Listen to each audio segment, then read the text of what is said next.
All right, it's the start of the new year, and today I'm going to talk about how to get your home ready to sell. I'll see you on the other side.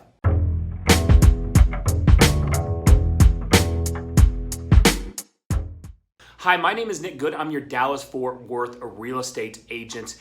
And if this is your first time watching one of our videos here, please go ahead, hit that subscribe button down below, as well as that little notification bell. That way it just notify you anytime that we release a new video. It'll keep you up to date on what's going on in the real estate market. So we get asked the question quite a bit, what do I need to do to get my home ready to sell in order to get the most amount of money out of it? Right? And that's an amazing question. I love when our clients ask us that question. And so I wanted to break down a simple game plan that we've come up with that has really helped our clients get their homes ready to sell in a timely manner, as well as, the goal is to sell it for that best price possible. No one likes to give their home away, right? And so that number one top priority thing that I like to advise is interview top listing agents in your marketplace. And the reason why I put this as number one rather than putting out there the other items I'm going to talk about, the reason this is number one, in my opinion, is because a top listing agent is going to advise you on what you need to do, the must-have items that you need to do in order to get your home ready to go on the market and to attract those buyers into your house that's willing to pay top dollar for your home. Right? You may be doing some work. If you didn't get advice from a top selling agent, you may be doing work that's unnecessary. You may be spending unnecessary money, and so it's really important to interview top listing agents. And I always say top listing agents because they know what it takes to get houses sold in today's marketplace. They know what buyers are looking for, and they're not going to tell you what you want to hear. They're going to tell you what you need to hear when it comes to pricing your home correctly. So really focus, number one, on interviewing that top listing agent. If you would like to get a list of questions on what to ask for top listing agents when you're interviewing them, please go ahead, drop a message down below, and I'll be sure to make a new video as well as send that out to you. Number two is deferred maintenance, right? When we're living at home, I have it right now. I can think of many items that need to be done in order to get my house ready for sale. But it may be time to call that handyman out. So really it's working on those items, like maybe you've got some slow drains going on. Not necessarily need a plumber, maybe just a handyman that can snake it out, pour some Drano in it, and get those drains, draining at the normal speed that it needs to. Recaulking the inside and outside of the window frames. This is really a big one that we see, as well as, repainting a house, doing some touch-up paintings, baseboards, doing some carpet cleaning, as well as fixing those non-working items. So non-working items we see a lot of is like sometimes there's outlets that don't work, or maybe there's there's fixtures that not all the light bulbs are coming on, and you replace the light bulb and it doesn't work. It's time to replace those items. So just get a handyman out there, really go through your home with a fine-tooth comb, as well as the advice of your top real estate agent there, and get those items knocked out before going on the market. Number three is declutter your home.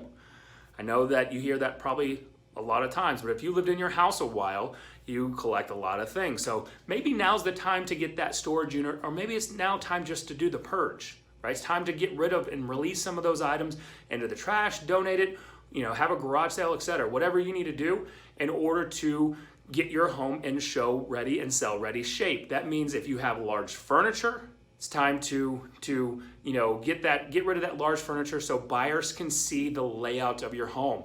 They need to be able to visualize living there.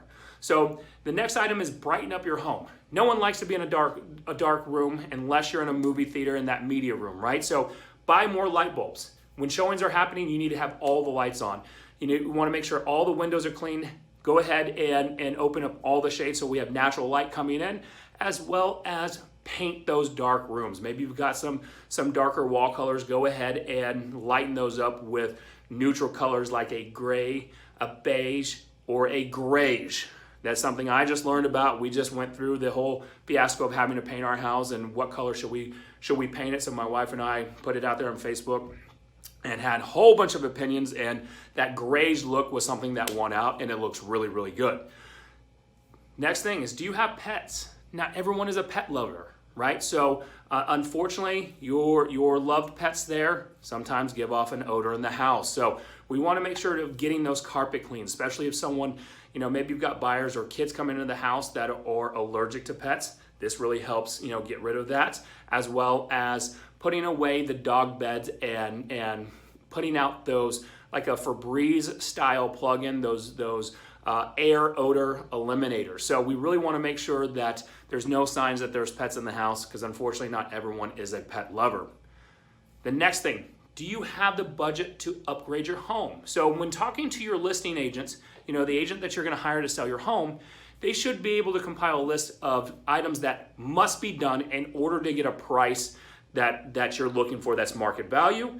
And then there should be the secondary items that if you don't have the budget for it, it's not that big of a deal if they don't get done, but it definitely would help the overall appearance. So you definitely want to have those, that listing agent of yours go through with absolutely must-have items that need to be repaired or need to be fixed or need to be upgraded in order to get a price that is acceptable to you. And then those secondary lists that if you have the budget and can get to it in time, go ahead and get those knocked out.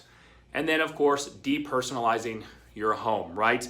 Just like I mentioned when it comes to decluttering the home, we need buyers to be able to visualize their stuff, their family being in that house. So it's pulling down your family photos. It's taking that family calendar off the bulletin board or off the fridge. In fact, one main thing when it go back to decluttering, take everything off the fridge. That's a little tip. We want people not to look at your stuff. Take everything off the fridge, make it clear so that no one's going through your stuff. They're looking at how they can visualize their couches there, their TVs, their kids playing in the game room or the bedrooms, right? So depersonalizing your home. So there needs to be that fine balance of warmly lived in versus that cold feeling of museum-like that you can't touch anything, right? So that's working with a top listing agent or a top listing agent helping you bring in a stager that can give you advice on how to make it feel like a warmly lived in home. But at the same time, these buyers can visualize their stuff and their family or themselves living and buying in that house. So the last thing is you only have that one time to make a great first impression, right? And this comes down to curb appeal, right? So buyers pull up, maybe they're with their agent right away. Maybe they're just driving around scoping out neighborhoods they want to live in, and they see the for sale sign in the yard, and they see some dead shrubs, trees not groomed, the lawn's got weeds everywhere. That's already going to set off a negative opinion in your mind that possibly this home is not very well taken care of, right? So curb appeal is super important. That means touching up the paint on the soffits. That's touching up the paints that if you have shutters outside. Cleaning the windows. Again, we talked about cleaning the windows to let natural light in, recaulking the exterior of the windows so that white caulk shows through, as well as trimming the bushes, trimming the trees, putting new mulch out, right? New mulch out with some colorful flowers out there really sets the tone off right, as well as when they're walking up to the door, repaint your front door and put new hardware in. That does wonders in getting that mindset right in those buyers that this is a very well taken care of home and it's already starting off in a positive on a positive foot. So once again, I'm your Dallas-Fort Worth real estate broker, and if you're thinking about buying, selling, or investing in real estate, we would love the opportunity to work with you. All you need to do is call us, set up a no obligation consultation. You can call me at 972-215-7653, or you can go to our website, thegoodhometeam.com. If you are thinking about selling, we have there on the right-hand side of the screen, it says, "What's your home worth?" Click on that. Enter your address in. We'll go ahead and send you an automated home value report on it. It's an estimate there, as well as we would reach out to you to try to nail down a better price for you. So thank you again for watching this video. If it is your first time, go ahead and hit subscribe, hit that notification bell, as well as be on the lookout for one of our next ones. I'll see you at the next video.